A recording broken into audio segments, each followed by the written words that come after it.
In today's video, we are going to talk about removed beta features in GTA 4. The features Rockstar almost gave us, the ideas that were cut, changed, or completely erased before release.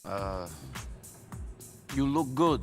Aw, thanks. But here's the twist. We're not just talking about them, we're actually bringing them back. From removed weapons to scrapped map, vehicles, and even a zombie mod that could have changed the entire experience, we'll be restoring these removed beta features using mods, letting you see GTA 4 the way it might have been.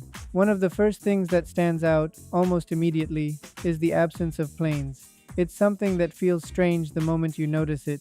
Flying has always been a huge part of GTA games, giving players a sense of freedom and scale. But here, it's just not there. You're stuck on the ground, no matter how much of the city you want to explore from above. But here's where things get interesting, because technically, you can bring it back. Not officially, but through mods. And when I tried it myself, it completely changed how the game felt. I added a fighter jet into the game, and not just any jet, but a fully armed one, equipped with missiles and a proper target lock system. But then the question comes in. If it works this well, why was it removed? The answer is actually pretty simple. Map size. Liberty City just isn't big enough to support proper flying. You could cross the entire map in seconds, which would completely break the pacing of the game. So in the end, Rockstar had to cut it, not because the idea was bad, but because it didn't fit the design they were going for.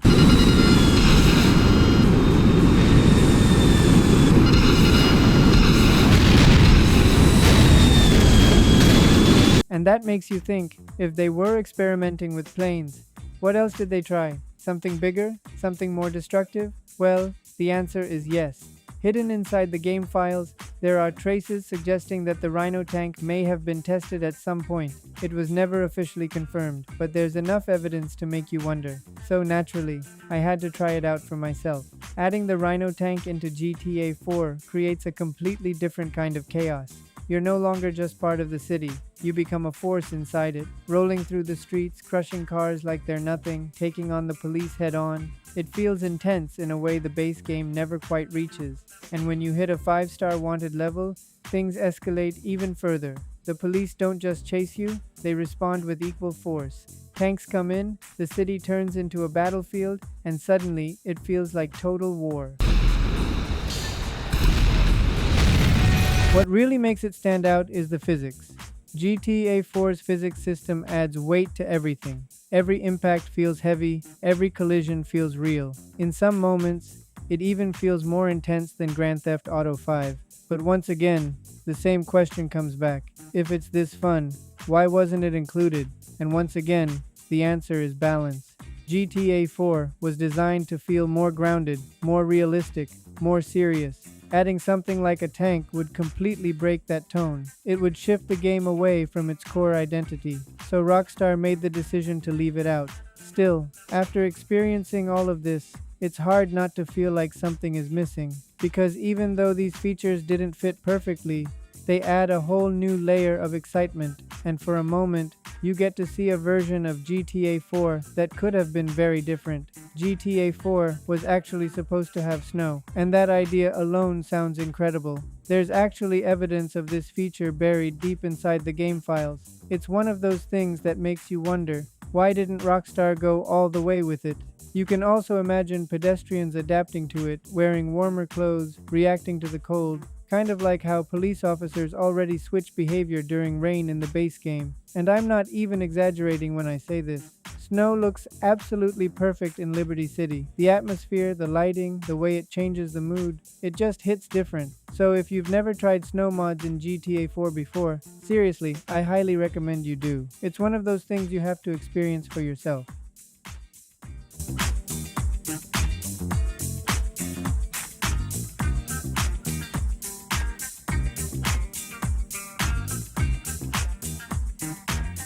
When it comes to weapons, there are a few really interesting cut ideas that stand out. One of them is the Zastava M70 assault rifle. It can be seen very briefly in early pre-release trailers of Grand Theft Auto 4, and if you watch closely, the design, especially the stock, doesn't match the final version we got. It feels like an earlier build of the weapon before it was changed or removed. Now that the original asset has been restored for PC, we can finally see it properly in action again.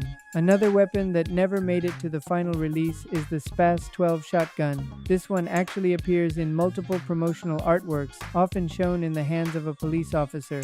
The fact that it shows up more than once strongly suggests it was seriously considered for the game at some point during development.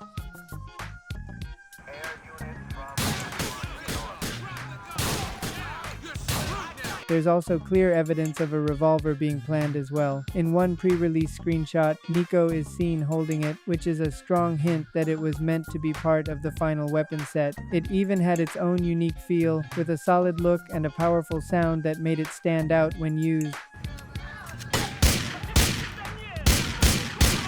Rockstar didn't just leave behind finished ideas or cut features. There are actually a few hidden areas inside Grand Theft Auto 4 that feel like they were never meant to be discovered. These leftover maps give a rare glimpse into how the game was actually built behind the scenes. One of them is a test area called Anime Viewer. When you access it using a trainer, you're dropped into a completely empty space, filled with simple shapes and basic geometry. At first glance, it doesn't look like much, but it's clear it was never meant for normal gameplay. Even the name itself gives a strong hint. It was likely used to view and test animations. Inside this space, you'll find basic structures, cubes, walls, ladders, and tall platforms. Most of these look like testing tools, used to check movement systems, like climbing, cover mechanics, and general traversal. And then there's something even more interesting, telegraph poles, which strongly suggests that climbing them might have been tested at some point, before the idea was removed from the final game. Now the second map is called CJ Test, and this one feels very different, more active, more experimental, almost alive in a strange way. It contains a mix of objects, destructible props, random environmental setups, and even interior spaces, like clothing store layouts and small test rooms, things that feel very close to actual in-game locations. But what really makes it strange is that NPCs actually spawn here, used purely for testing behavior and interactions, and scattered around the map, you'll also find explosive barrels.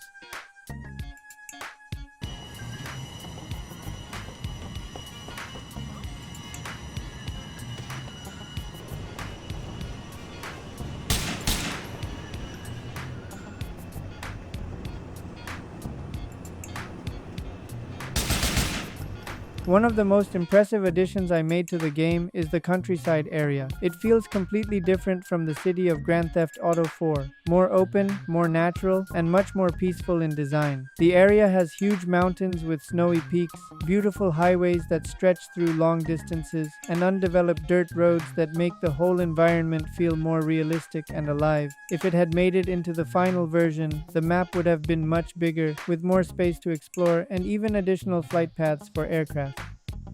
Unfortunately, most of this area was never fully revealed. There are no complete images of the countryside, but there is one interesting piece of evidence left behind.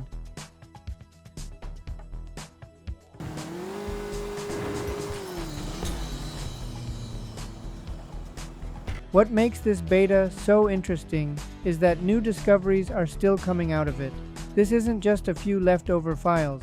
It's like a hidden version of Grand Theft Auto 4 that still has secrets waiting to be found. But the real question is, how did something like this even get out? And the answer is, honestly unbelievable. A developer Xbox kit was sold at a car boot sale for just £5, which basically means someone picked up a Rockstar development system for almost nothing. Even stranger, the system appears to have belonged to someone named Leslie, possibly a developer with access to early builds of the game. That alone raises a lot of questions. How was it never properly wiped? How did it survive all these years? And how did it end up being sold so casually? None of it really makes sense. And that's what makes this whole thing so fascinating. Because it's not just about the beta content. It's about the mystery of how it even got into the public in the first place.